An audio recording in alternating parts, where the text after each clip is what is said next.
Mengasah sebenarnya itu kalau bahasa aku ya setiap hari, setiap detik, setiap waktunya itulah mengasah. Intim nggak di situ intimnya. Bukan di seminggu sekali ke gereja itu. Intim nggak setiap detik nanya Tuhan, mau ngomong aja nanya Tuhan tuh. Apa yang harus dikeluarin di lidah. Itulah kita mengasahnya. Karena ini kita udah masuk situ ya. Yang Tuhan bilang kan, dia suka orang yang karib loh, akrab loh, bukan hanya kenal. Karib loh, melekat loh itu. Seperti yang dia bilang sendiri,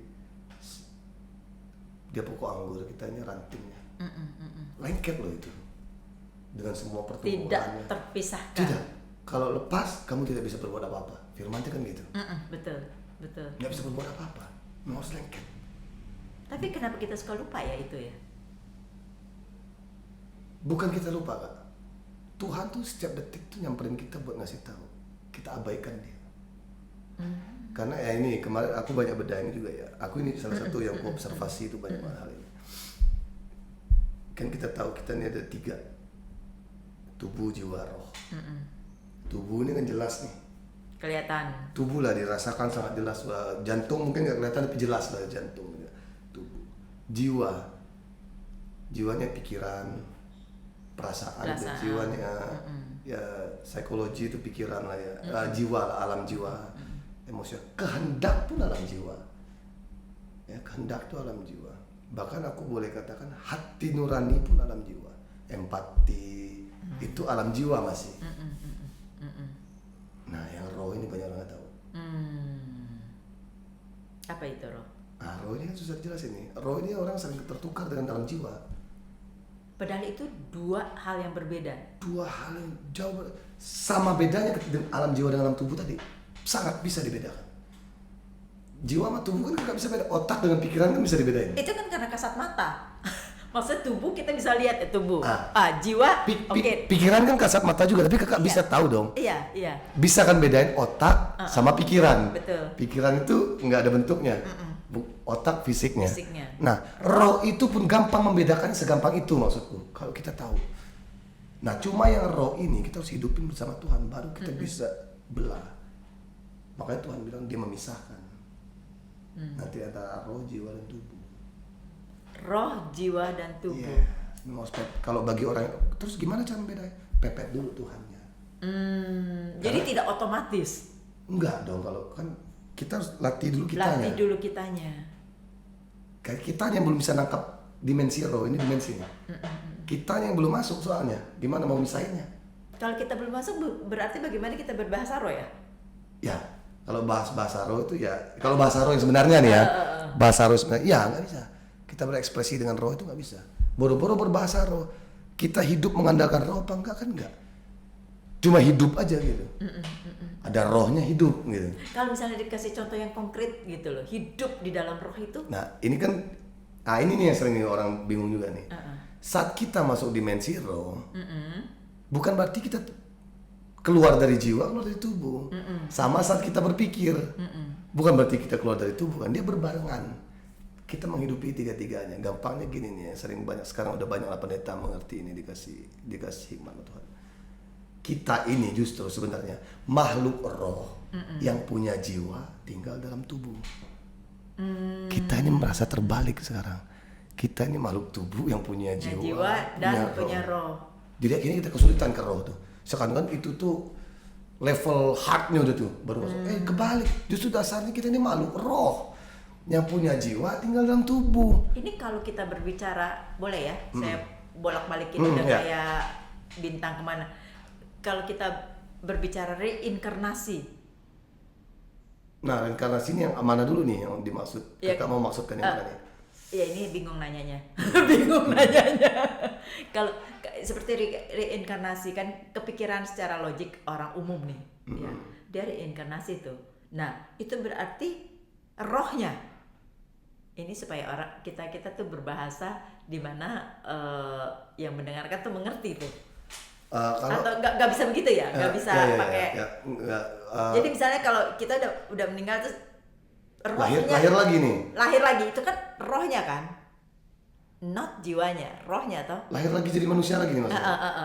Pola ya di Buddhism ya. Di Buddhism Konghucu apa ya kayak gitu kan dia mereka percaya reinkarnasi kan.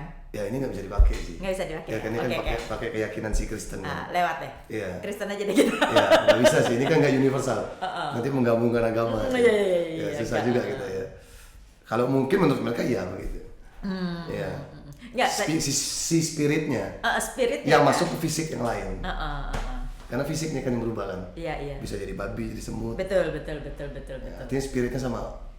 Nah, spirit ini kan orang roh yang sama toh. kan? Ya roh. Rohnya kan. Ya. Artinya kan ya memang dimensi kita ini roh sebenarnya.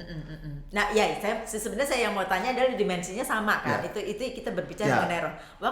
Waktu kita dilahirkan kembali di dalam tubuh, nah itu seperti roh. jiwa dan tubuh itu kan seperti satu koin yang tidak terpisahkan kan. Ya. Bener nggak? Ya. Alam jiwa itu cara kita biar bisa menangkap si dimensi roh. Dimensi roh kan? Ya. Oke. Nah, terus. Misalnya gini. Saya lagi nangkep kamu. Ya, misalnya ini agak susah nih ya. Misalnya nih hikmat misalnya. Hikmat itu ditaruhnya di mana? Hikmat itu kan dari roh. Tapi biar kita bisa menangkap itu, mesinnya adalah alam jiwa, pikiran. Oke. Tapi bukan berarti pikiran itu semuanya hikmat. Ya dong. Makanya harus masuk dulu ke dimensi rohnya, benar-benar baru kita tahu. Cara masuk ke dimensi roh adalah datengin Tuhan, karena dimensi Tuhan adalah dimensi roh. Dengan apa? Dengan cara kita berdoa. Ya, doalah dengan fisik dan jiwa aja dulu. Rutin aja, lama-lama masuk kok. Oke, ada waktu di mana kita berdoa secara khusus, waktu yang khusus, gitu kan? Secara khusus kita berdoa, kita bercakap-cakap lah sendiri daripada nanti orang lain ngapain tuh, gitu kan? Cakap-cakap ya kan? Bener nggak? Nangkep nggak maksudnya? Ntar aku jawab nih. Iya kan? Ntar aku jawab. Gitu. Terus ada juga yang misalnya pada saat ini, misalnya gini, saya pernah dulu saya kerja di kantoran ya, terus kemudian saya rapat segala macam, aduh susah banget sih ini, gitu ya, ngedilnya susah banget sih, terus saya mulai doa tuh ya Tuhan please dong, please gitu, jadi saya cuma please aja, udah nggak usah dibilang gue mau order ini nih gitu, udah nggak bilang gitu, tapi kan Tuhan kan maha tahu, dia cuma please dong Tuhan please gitu, itu tapi dalam hati aja, ngomongnya seperti itu. Nah, kehidupan kita sehari-hari, apakah setiap detik, setiap menit itu yang berbicara ini terus dilatih, terus tidak harus yang khusus di ruangan bercakap-cakap. Gini, bagi yang sudah masuk ke dimensi roh, semua detik itu khusus. I see. Sama kayak tadi, gampangnya gini kak. Fisik kakak kan nggak, gua harus ada waktu khusus untuk berpikir. Nggak harus. Sambil sibuk pun pikiran bisa jalan. Iya benar juga sih. Dimensi kita jiwa. Bisa, dimensi jiwa bisa berbarengan dengan dimensi tubuh. Tubuhnya lagi begini, kakak lagi mikirin yang lain. Lain pun bisa kan nih? Bisa. Roh pun bisa kan? Apalagi roh, bisa dong dia. Artinya apa? Ya nggak perlu juga kita waktu khusus harus. Gimana pun bisa sebenarnya. Cuma ritual yang waktu khusus tuh boleh juga supaya mensinkronkan. Tubuh, jiwa, rohnya mendoakan hal yang sama dengan gerakan yang sama. Saat sujudnya itu bukan rohnya saja sujud, si jiwanya ikut sujud, tubuhnya sujud. Bisa aja kita sujud tubuh doang kan, jiwa kita enggak. Jadi itu menyatukan. Yes. Garis. Menyelaraskan dia menjadi sama. Kegiatannya. Ritual khusus yang kakak bilang tadi itu lebih ke menyamakan. Tapi kalau misalnya setiap detik juga. Bisa kayak gini, bisa kan berdoa. Sambil doanya doa. Iya bisa. Ya sama kayak tadi kakak bisa berpikir kan. Iya. Lidahnya ngomong apa, pikirannya ngomong bisa kan. Betul. Bisa kan. Tapi ada waktunya kan, gue mau sinkron ini. Apa yang mau gue pikirkan, apa yang gue ucapkan. Iya, dengan berdiam. Ya itu dia. Bedanya lagi kalau di bedah nih ya. Alam tubuh ini punya keterbatasannya masing-masing. Alam tubuh nggak tembus dimensi waktu. Iya. Ya. Nggak bisa tembus dimensi waktu, nggak bisa tembus dimensi tempat. Dimensi 4. Tempat. Tempat. Tubuh nggak bisa tuh. Nggak bisa. Waktu dan tempat nggak bisa. Nggak bisa. Jiwa bisa. Oke. Ya. Cuma ada batasannya lagi. Alam jiwa dia bisa tembus waktunya, waktu belakang sama hari ini. Depan nggak bisa. Kakak nggak bisa ngerasain hari besok. Ya bisa. Hari kemarin bisa. Bisa. Sakit hati 2 tahun lalu bisa. Kesel. Ya, oke ya. Benar. Sampai ya, alam jiwa tembus waktu tapi yang udah lewat dan hari ini. Depan. Dari saat ini sampai dengan Belakang. kemarin. Oke. Ya, yang depan nggak bisa. Alam jiwa tembus tempat. Ya, kayak kejadian misal kakak lagi di Solo kok sakit hatinya, kakak bisa rasanya di sini. Benar. Ya kan? Benar. Alam roh tembus waktu belakang saat ini depan. Makanya kita dibilang seperti bernubuat ke depan. Apakah itu kita bisa bilang intuisi? No. No. Ini kalau kita udah bermain dengan bahas tentang kepercayaan ya. Intuisi, feeling, dan segala macam itu bahasa dunia untuk mematahkan ini. Dan dunia bekerja selalu meniru. Iblis kan pakai dunia itu meniru apa ciptaan Tuhan. Dan untuk mengecilkan itu. Dari awalnya dia tipu muslihat kan. Ngomong sama Hawa aja tipu muslihat. Dia bilang sama Hawa kan, bukankah Allah berfirman kamu tidak boleh makan semua buah? Padahal itu cuma satu. Tuhan nggak bilang semua. Tapi si ular tuh ngomong, bukankah Allah berfirman kamu tidak boleh makan semua buah yang ada di taman ini? Padahal nggak ada. Itu memanipulasi berarti. Yes. Jadi demikian juga. Sekarang ada lagi nyebutnya afirmasi. Yang trennya afirmasi. Iya. Itu apa? Buat menyangkal iman. Membuat tiruan iman. Dia meniru tuh. Karena iblis nggak bisa mencipta kan. Dia bisa meniru. Ya, jadi tadi alam roh itu tembus waktu. Kalau secara nyata kita bilangnya apa ya? Nggak bisa, harus masuk alam roh dulu. Harus masuk alam roh baru dulu. ngerti ya. Jadi intuisi itu enggak lah. Kemudian Feeling lah, punya feeling. firasat lah. Iya firasat. Jadi tadi saya mau ngomongin firasat gitu. Bahwa kedepannya itu akan seperti gini nih. Enggak. Firasat bisa. Atau sekarang apa ada mereka bilang tuh anak apa katanya? Indigo. Oh iya anak indigo. Itu bukan roh juga ya? Enggak lah, itu bahasa ya. Bahkan sekarang kata indigo tuh dipakai buat perdukunan itu tadi. Oh iya. Buat nyari uang lagi ujung-ujungnya. Iya. Dimanfaatkan. Anak-anak orang-orang indigo tuh yang bisa ngomong begini. Jadi bagaimana kita bisa memisahkan yang istilah-istilah ini dengan yang betul-betul? Nggak bisa. Tuhan udah bilang kan. Justru Tuhan memisahkan mana yang kambing, mana yang domba.